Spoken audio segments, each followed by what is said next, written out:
Hello and welcome. My name's Emily Jove. I'm with 350.org. Thank you for joining us for the first of 3 climate strategy webinars hosted by 350.org and the Labor Strategy Center. I wanted to start off with a few logistics before we get started. So if you're watching this on YouTube or embedded on a web page, if you're having any technical difficulties, we recommend refreshing your page. And if you drop off at any time, this video is being recorded and will be available immediately following the live session. So you can access it at the same link that you're watching it now. And after the session, we'll have a Q&A, and you can submit your questions either on the YouTube chat. We'll be monitoring that, and also we'll be keeping track in the comment box if you're watching on the 350.org page. So we'll have about 25 minutes for questions at the end. And yeah, without any further ado, I'll let David take the floor to introduce our speaker. Thanks, Emily. This is David Solnit. I'm an arts organizer with 350 in North America, and we're excited about this. This is the first of 3 webinars coming up at 350 and Labor Network for Sustainability, which Jeremy Brecher is a co-founder of, are putting together. The next 2 are going to be on public trust and just transition. The information for them are wherever you found this one, either the Facebook page or the YouTube. And we also want to highlight that we have a downloadable guide. So if you want to get together a group and read the book, discuss it, and take action together, it's designed specifically for that. It's a free download. You can find it at any of the places you found this. And also, just to note that the publisher is giving a half off if people order 5 or more books. And here's the information. And I'm excited to introduce Jeremy Brecher. He's a historian, an award-winning documentary filmmaker, a very prolific author of books on labor and social movements, of which he's also a very active participant, such as being arrested for sitting in at the White House against the Keystone XL pipeline. His classic labor history strike is how I learned how much ordinary working people are capable of when we stand up together and organize. And his new book, Against Doom, a climate insurgency manual, just came out. Naomi Klein says of his new book that it's a crisp, clear, and savvy synthesis of key concepts and ideas that will help the global justice movement to succeed. And I'm going to hold up the agenda that Jeremy's going to be walking through as he talks before we switch over to him. Well, please welcome Jeremy Brecher. Thank you, Jeremy. Great. Thank you so much, Emily and David, and especially also to 350 and to the Labor Network for Sustainability for sponsoring this and making it possible. And especially thanks to those of you who've taken the time out of your lives to participate in this discussion. The book and what we're going to talk about tonight is really directed to trying to establish a strategic framework for climate protection and for the climate movement. What we're really doing here is not trying to present my brilliant ideas, but rather to weave together elements that the climate movement is already using, has in practice, but to look at how those efforts can fit together into a bigger and more effective whole. The goal tonight is to find ways that we can work together to make our action cumulative and complementary. Now, in a democratic social movement, strategy is not just something for leaders to determine. Strategic thinking and deciding must be open to all. So our task here tonight is not for me to tell you what the climate movement strategy should be, but for all of us to make the best strategy we can together. What I'm going to lay out, I know, is not a perfect strategy. I hope people will correct its flaws or develop a better one. That's really what I'm trying to accomplish here tonight. The talk outline that David held up has 3 parts. What is climate insurgency? What's the strategy that the climate insurgency movement can use to achieve its goals? And how can we implement such a strategy? I'll try to make sure we leave time for questions and discussion. So, climate insurgency, it grows out of a paradox. The people of the world have an overwhelming interest in climate protection. When you look at poll data and other information, it's clear that the people of the world have an overwhelming desire for climate protection. And yet, the people of the world, we, are unable so far to halt climate destruction. How can that be? The basic reason is we are divided and therefore we are powerless.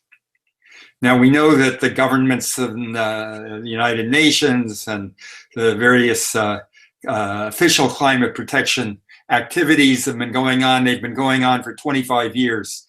We've had international conferences, international agreements like the Paris Agreement. We've had national legislation in many of the countries of the world. But when you add it all up in the face of the incredible threat of climate change, the official climate protection effort and process, we can only conclude, has essentially failed. Now protecting the climate is up to the people. And that's why we're witnessing the birth of a global, nonviolent, constitutional climate insurgency. That's what I've called the climate insurgency. And what does that mean? What are those words trying to convey about our movement? First of all, insurgency. We read all the time in the newspapers or see in the media insurgencies around the world. Usually there are armed military resistance movements of communities or attempts to create new nations or to impose new national governments. Think ISIS. Well, that's one kind of insurgency, but more broadly, and we'll see how the climate insurgency is different. More broadly, an insurgency is a movement that denies the legitimacy of existing rulers. The climate insurgency denies the rights of governments and corporations to destroy the Earth's climate. It asserts that people have the right to protect the climate, even if governments and corporations claim that we are criminals to do so. Unlike the violent, armed, militarized insurgencies, this insurgency is a nonviolent insurgency. It's based on people power. It's based on something that we're all led to forget by those who teach us history and those who teach us about current politics, but yet it's a profound truth that we must not forget. And that is that the power of the people to withdraw our acquiescence, cooperation, and consent is a power that gives us potential control over those who rule us. And the history of social movements, and you can talk about the labor movement, the civil rights movement in the United States. We're seeing it today in the resistance to the presidency and the agenda of Donald Trump. And we've seen it all over the world in countries with dictatorships, tyrannies, where people power uprisings have been able to overcome what seemed like all-powerful rulers.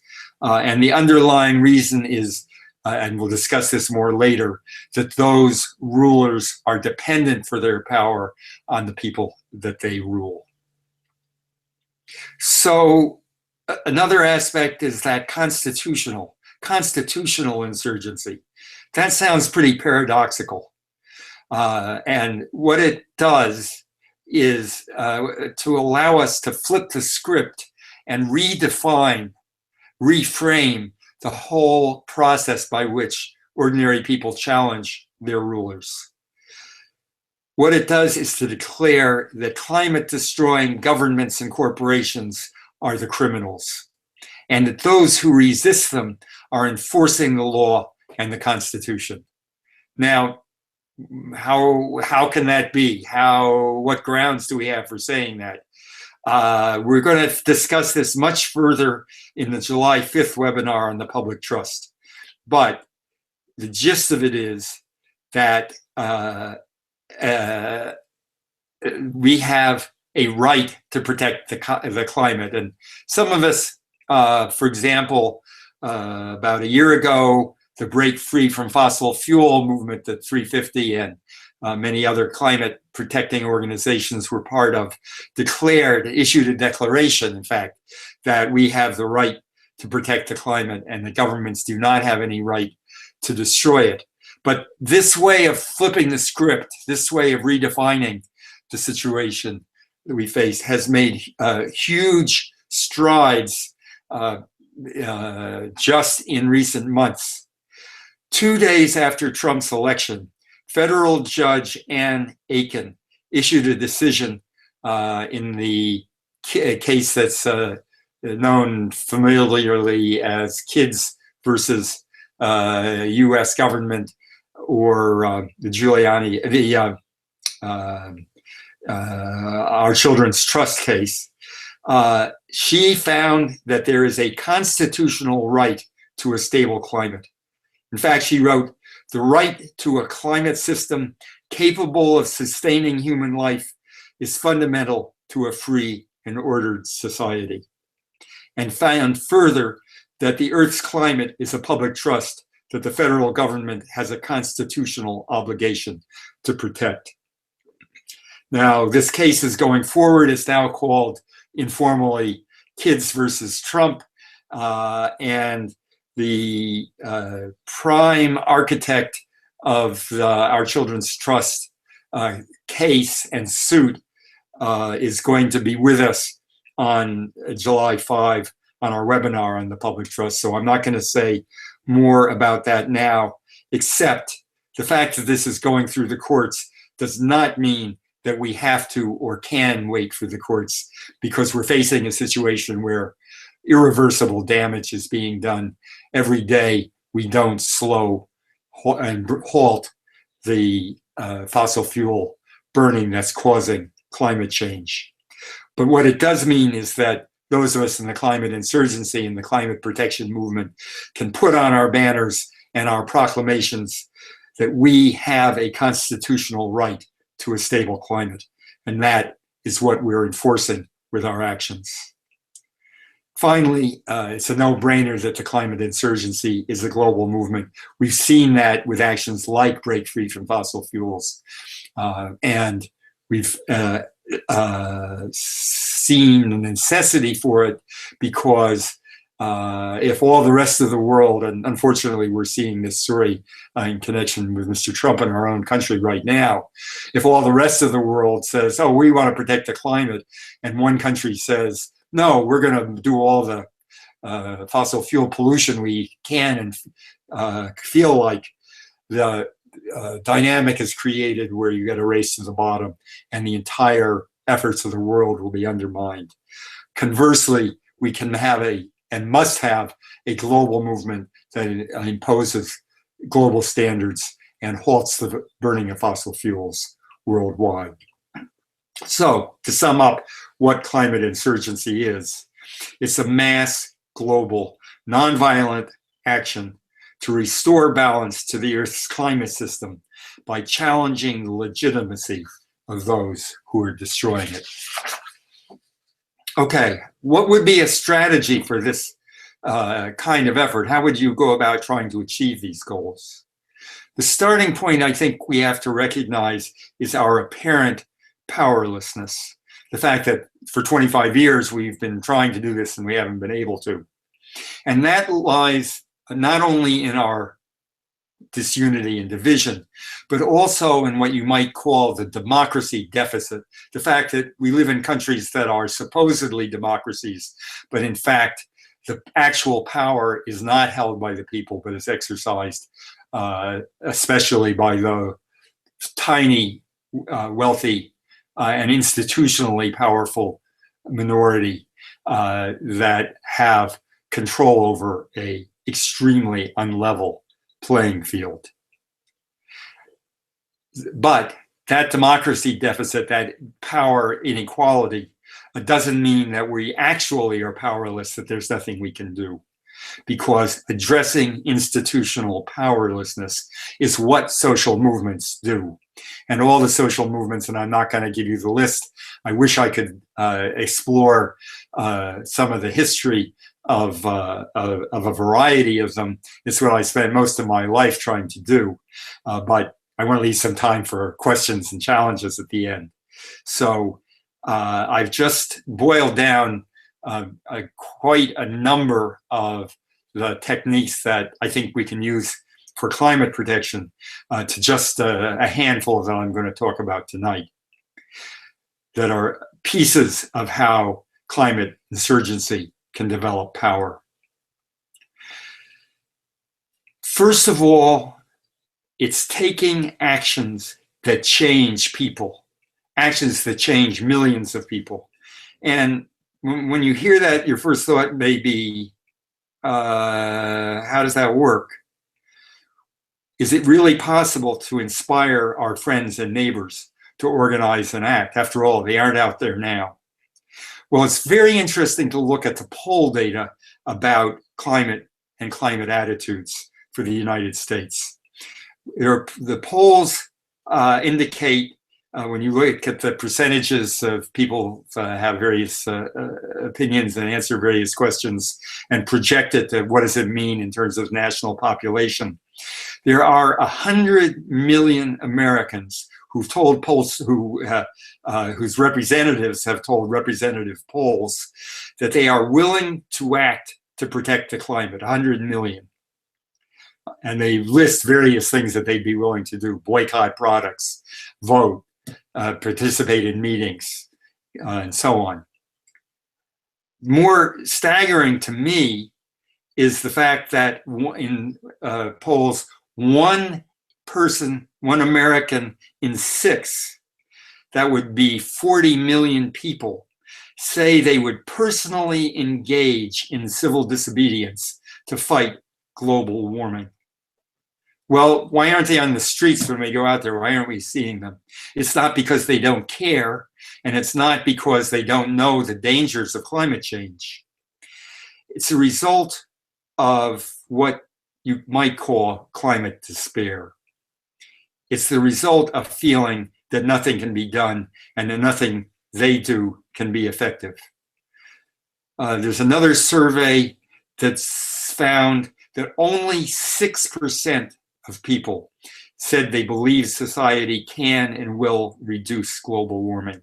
And it's that kind of fatalism and that kind of despair that underlies, in my understanding, much or even most of the apparent apathy and passivity that the people face in the face of people express in the face of this devastating threat.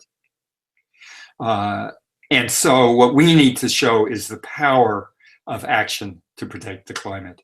I'm just going to give one example, and throughout this I wish I could give a lot of examples, because these strategies are all based on things that people have done and are doing.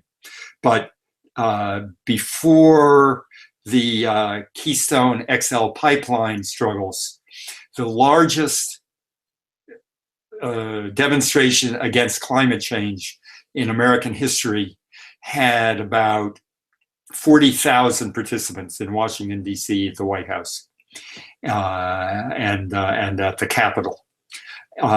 And then we had the incredible, massive, confrontive, contesting struggle against the Keystone XL pipeline. Went on for years, was a huge factor in public consciousness. And in the aftermath of that, we had the People's Climate March in New York City at the UN, I think it's 2014. And instead of having 40,000 people, it had 400,000 people at the demonstration in Washington and elsewhere around the country.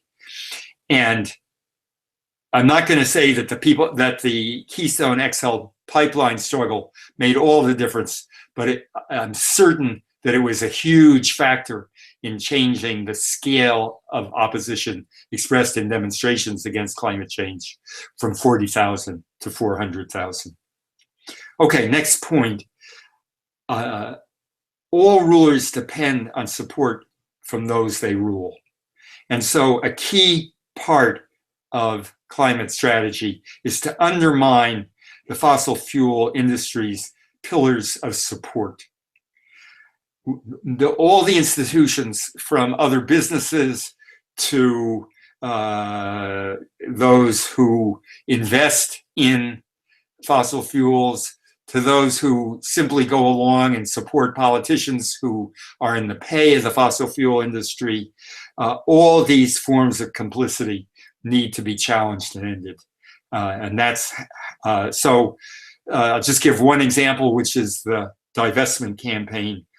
And there are now $5.5 trillion in assets that investors of all kinds, institutional and individual, have pledged to divest from the fossil fuel industry. This is an example of undermining the pillars of support in a way that, combined with other factors, will lead to the erosion and eventually breaking of their power. I could give lots of other examples, but we got to go on here. So another key point is to discredit the legitimacy of the climate destroyers. And we touched on that because it's at the core of what an insurgency is all about. We need to define the fossil fuel advocates, as well as the industry, as criminals laying waste to the common heritage of humanity. And we'll be talking a lot more about how to do that in the Public Trust webinar. We also need, and are very effectively doing it, to impose negative consequences for the fossil fuel industries and their supporters. There's a variety of ways to do that. Just turning public opinion against the fossil fuel industry, which has been, if you look at the poll data, they are despised. The oil companies, the gas companies, the coal companies are up there as public enemies in the public mind already. And our movement has done a great deal to make that happen by making clear that they are responsible for climate destruction. It's also negative consequences include challenging government collusion and supporting them. For example, all kinds of challenges to public permits. Almost all fossil fuel infrastructure and all burning requires permits from federal or state or other governments. Why are our environmental laws and agencies not stopping that? Well, they are colluding with the destruction of the planet.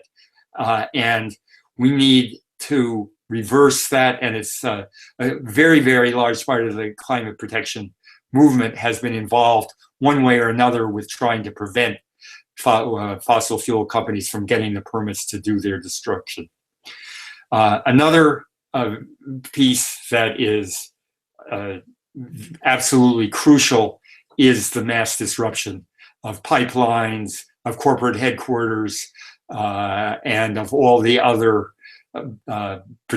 pieces that the fossil fuel industry is able to use to enable it to do its dirty destruction. The one other thing that I want to mention here is the need to integrate popular needs and what people need, not just in terms of climate protection, but their other needs, into climate protection plans and programs. This is sometimes talked about as a just transition. For example, while fossil fuel elimination and clean energy will create far more jobs than it threatens, nonetheless, it does in fact threaten the jobs of a certain proportion of people who work in the fossil fuel related industries. And those workers need to be protected and not made victims of our climate protection actions. Any job is an important job if it's your job. And that's the way we in the climate movement need to think about protecting fossil fuel workers. There are numerous plans for how to have a just transition, how to include that protection in the programs of the climate movement. And I'm not going to go into that now because this whole question of a just transition we'll be discussing in the third webinar, July 10th. The other crucial piece of a just transition is to challenge the incredible inequality and the growing inequality that marks our whole society for workers, and especially for specifically disadvantaged people who are discriminated against on the basis of race, on the basis of ethnicity, on the basis of immigrant status, gender, sexual preference, and all the other lines on which our society is perpetuating and, at the moment, intensifying injustice.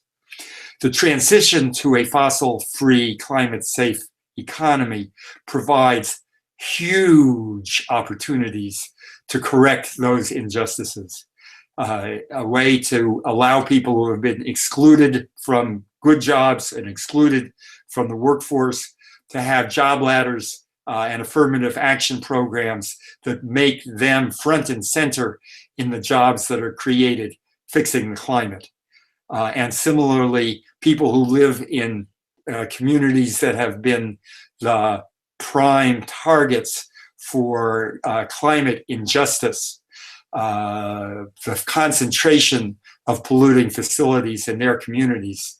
This is a tremendous opportunity to redesign our energy system in such a way that those coal-fired power plants and pipelines and other horribly polluting train tracks, they can be rebuilt, transformed, redesigned to reverse the concentration of injustice in those communities.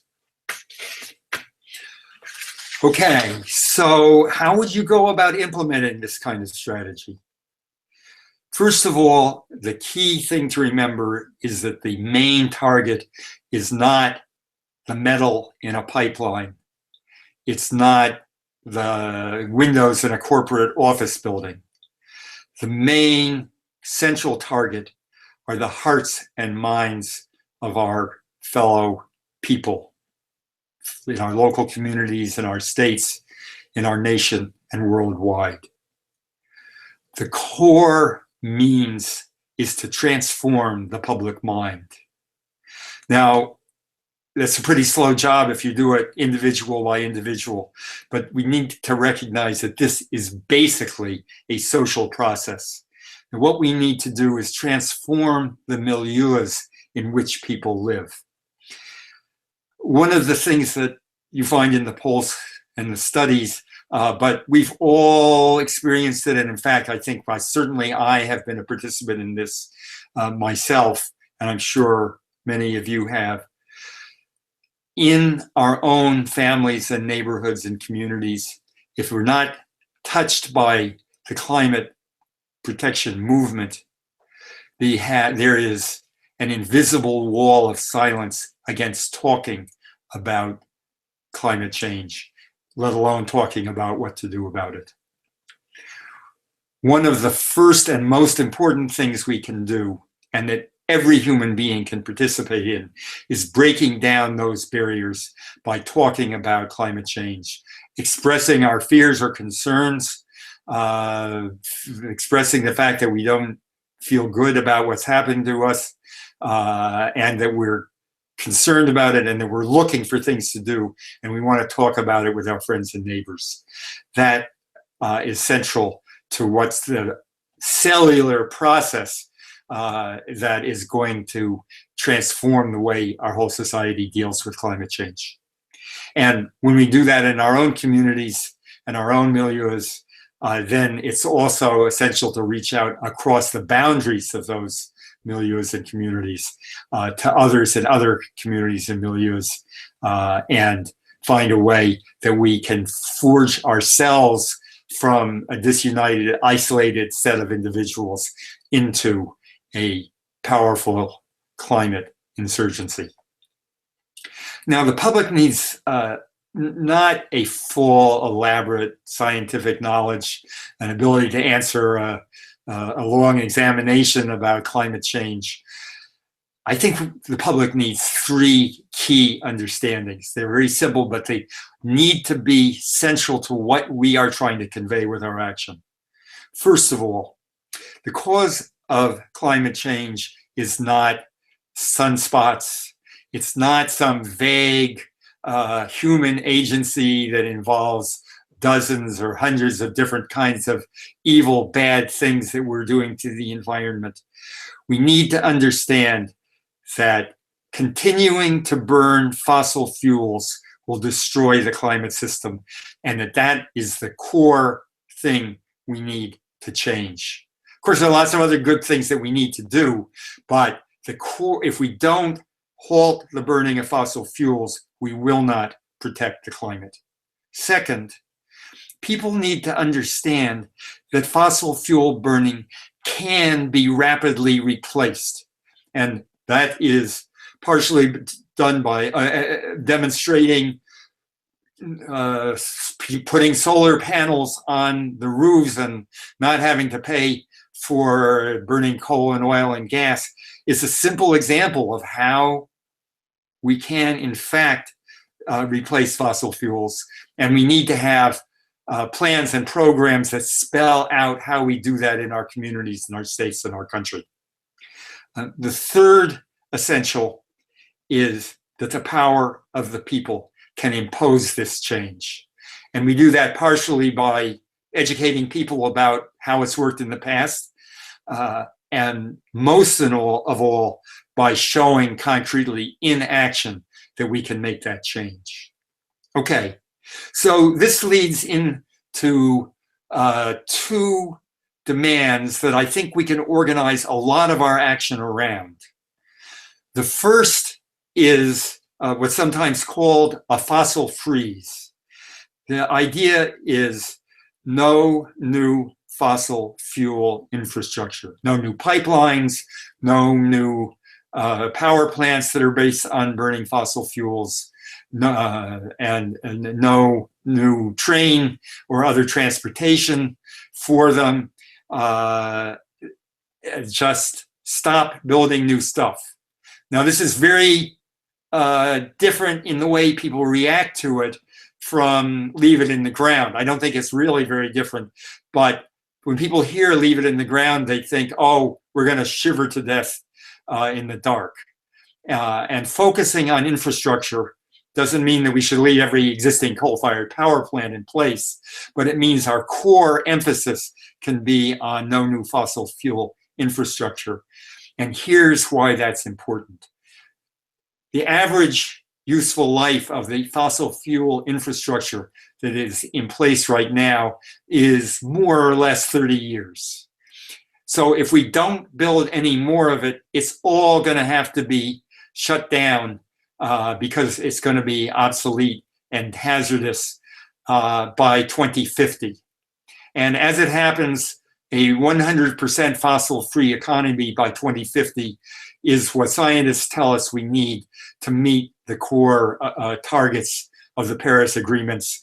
And those, of course, embody what climate scientists have evaluated to be what's essential to prevent the worst forms of climate catastrophe.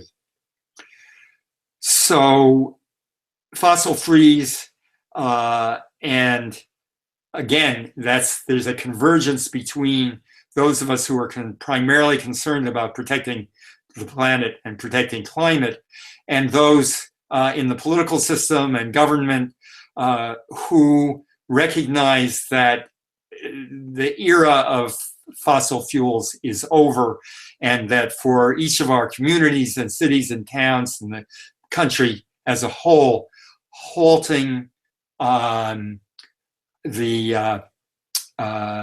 making that transition from fossil fuels to climate-safe energy is not only necessary to protect the climate, but also a huge advantage for our people and our institutions and our governments, and in fact, a huge advantage for everyone except the fossil fuel companies themselves.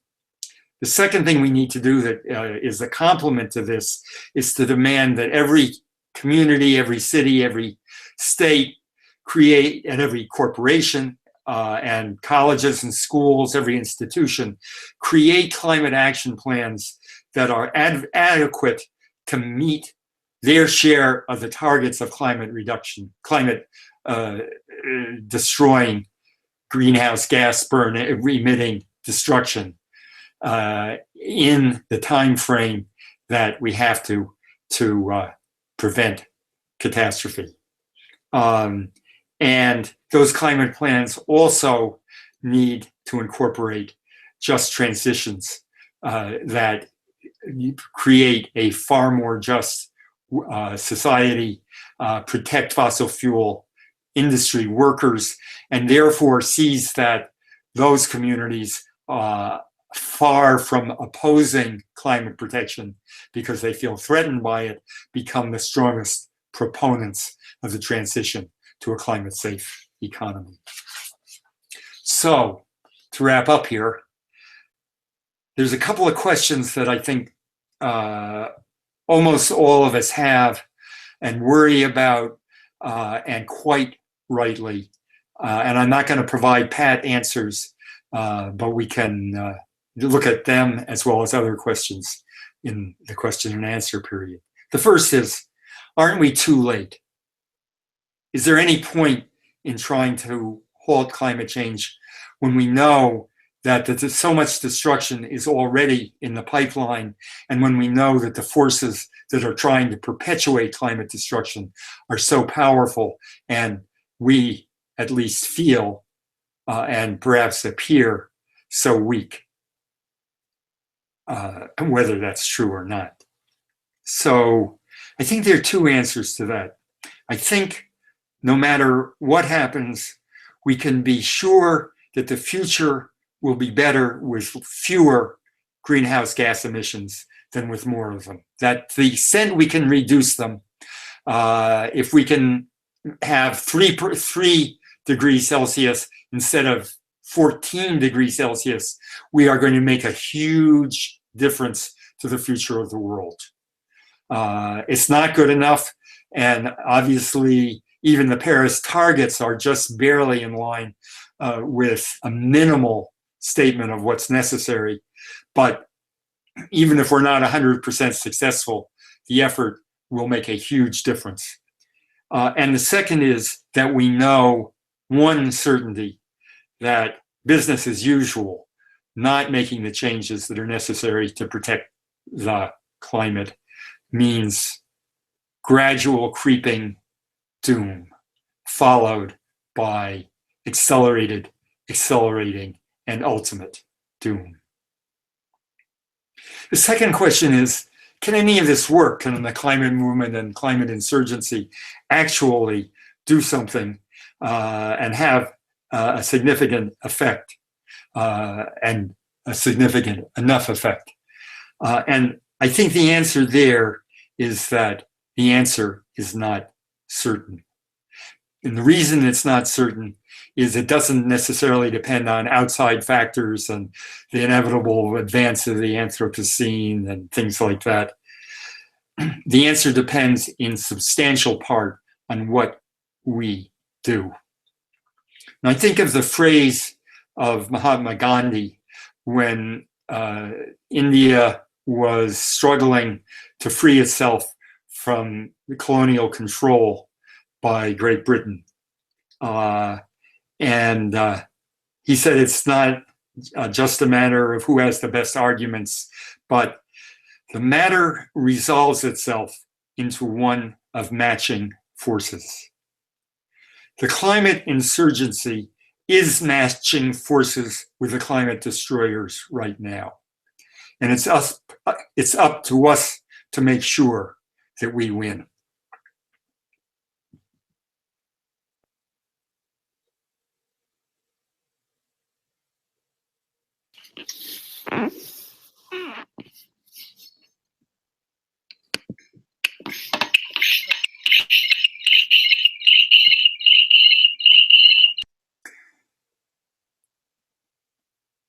Sorry about that. Thank you so much, Jeremy.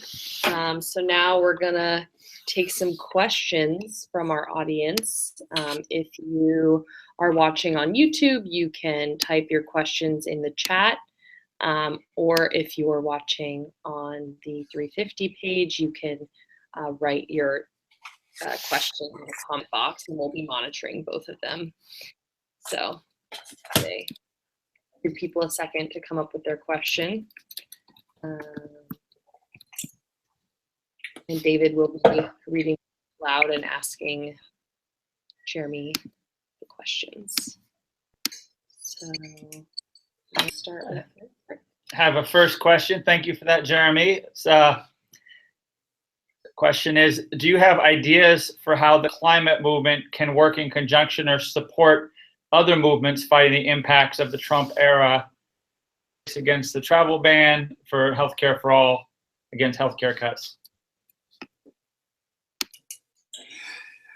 As it happens, I cut a section of my talk out that was exactly about that.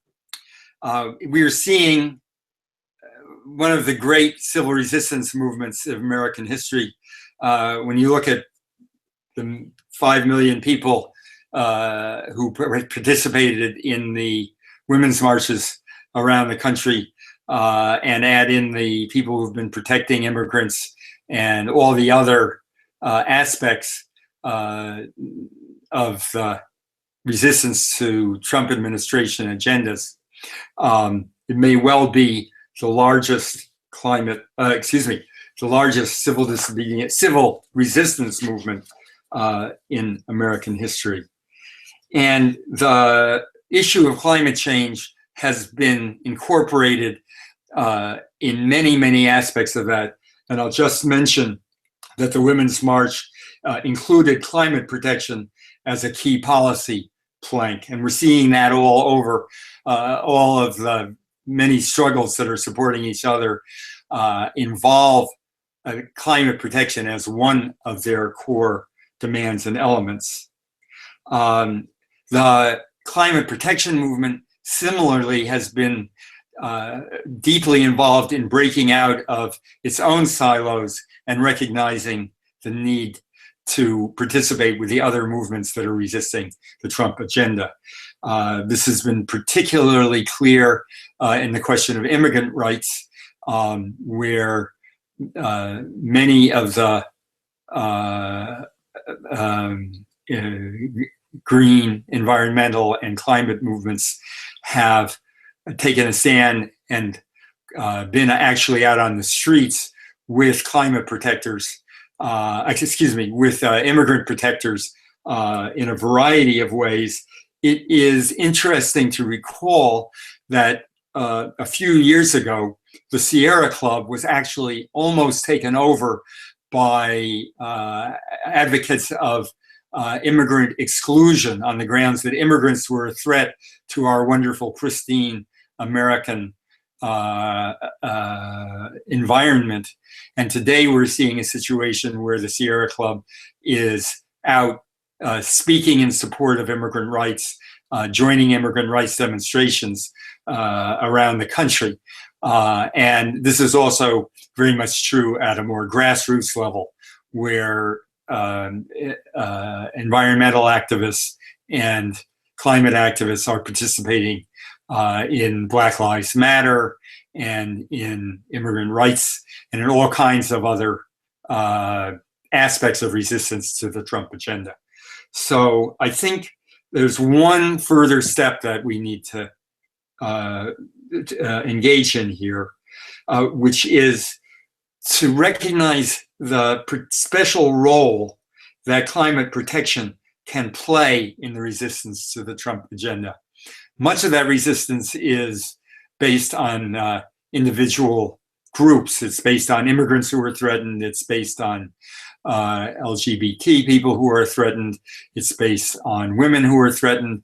And each of those groups, in fact, needs to make their own challenge to the Trump agenda. But climate change is something that threatens every one of those groups. And so it has the potential to be a common thread and a common interest that helps unite all of us, not taking away from those separate struggles, but recognizing that each of those groups is threatened by climate change, and that joining together to oppose it is an essential part of our joining together to oppose the Trump agenda. And the good news is it's happening.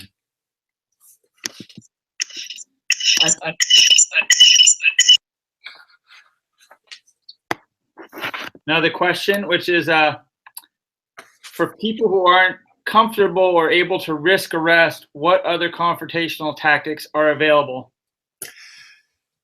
Well, let me start by saying that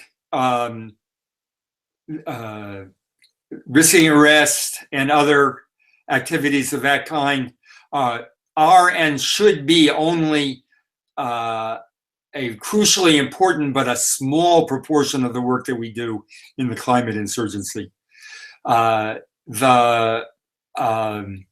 It's entirely appropriate for most people to feel that most of the time their work is not getting arrested. Their work is educating their neighbors, reaching out to other people, doing media work, participating in legal demonstrations, influencing the political system, on and on and on. Those are all crucial parts of the climate insurgency.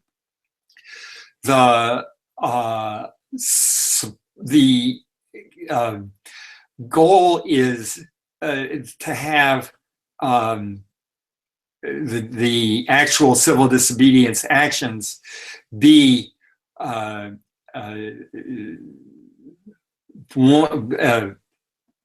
dramatic, vivid parts of the much wider process of affecting our friends and neighbors and affecting our society and affecting the public.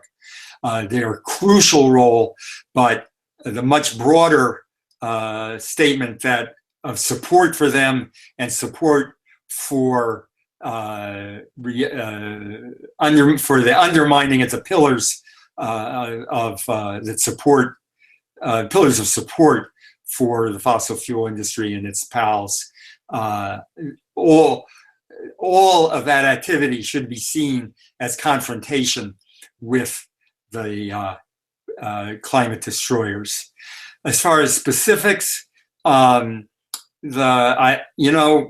just to start with, one of the most transgressive things people can do is to talk with their friends and neighbors and people in their communities about climate change and break down the barriers to talking about it.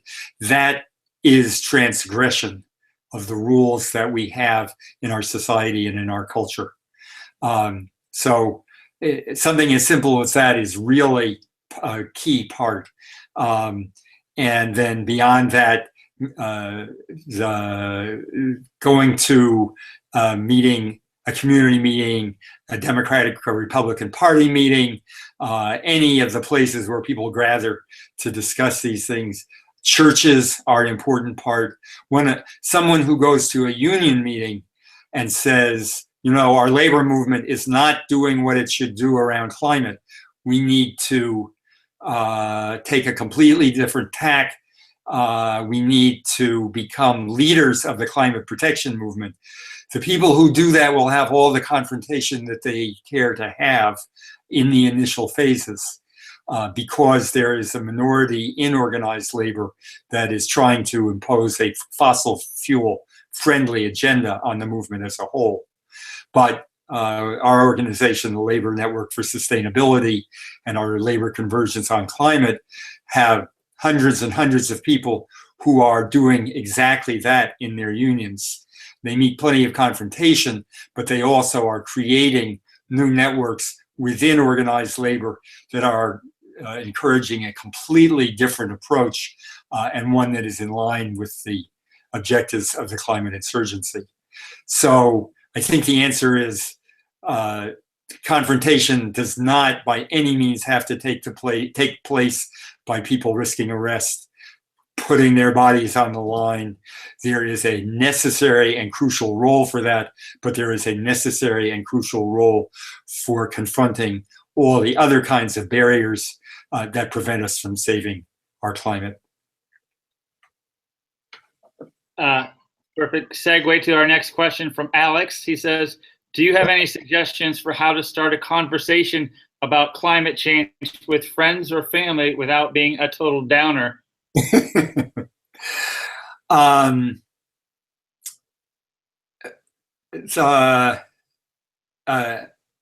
don't have a formula. I think to say essentially, you know, I just saw the news. I just saw the people that did that demonstration down the street, and I'm really concerned about this. And I know a really large proportion are concerned about this. A large proportion of people actually are worried about it, and I would really love to talk with you about it. You know, if you're at a cocktail party or the equivalent, it's perfectly reasonable to say, I'd really like to talk to you about it. This isn't a good time, but would you be willing to spend a few minutes sometime in the next week or two having a conversation with me about it? You can do that with 2 or 3 people or 4 or 5 people if they're a kind of natural group to have the conversation. It used to be that conversation had to start by saying, do you think climate change is real? I don't think that that's in most places, and for most people, if they're honest, they're not going to say, oh no, it's all just a hoax. We know one person who says that a lot, but he doesn't seem to be very persuasive with the rest of the population. There's now an estimated maybe 20% who are true climate change denialists. I think that a good starting point is just, you know, tell me what you've been thinking about it and what you've been reading about it, and what your thoughts are about it at this point. And start from the point of view of what's sometimes called a listening session. We all hear I mean, when I do it, I say something like, you know, we're all hearing different things. We're hearing people who deny it altogether. We're hearing people who say it's the end of the world. There are people who say we can't do anything about it. There are people who say we all need to work ourselves up and get arrested and go to jail. And, you know, I'm sure that we all have conflicting feelings about it. Tell me what you've been thinking about, and I'll tell you what I've been thinking about. And treat that as the kind of starting point for discussion. For organized group, another major way that we do this, for example, here in Connecticut, where I live, we have an organization called the Connecticut Roundtable on Climate and Jobs, where we tried to pull together climate concerns with the concerns about employment and quality of jobs and union representation. And it's actually co-anchored by the Connecticut AFL-CIO and the Interreligious Task Force on Environmental Justice. And we go out, among other things that we do, we go out and do workshops, mostly in union locals, but also in religious congregations and other kinds of places where people who have something in common are gathered together. And we usually start by having a series of questions that we ask people, what they think, what they feel, what they've heard, and use that as a starting point. And then we go into, well, here's what we've been able to put together about it. We're not necessarily scientists or experts, but here's our sense of what's going on. And here's what people that we know about are trying to do about it.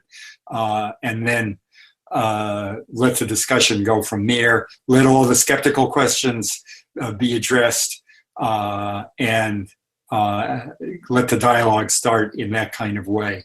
And what we found often, specifically with labor groups, is there would be somebody who would say, well, my cousin says that all this stuff about climate change is a hoax. And then they go through how come it was such a snowy winter last winter and so on and so forth. And it turns out at the end of the conversation, that's the guy who was the believer in climate change and wanted to get all the arguments to use with his cousin. So I think a certain fairly light exploratory listening session kind of approach is really helpful in terms of where you start.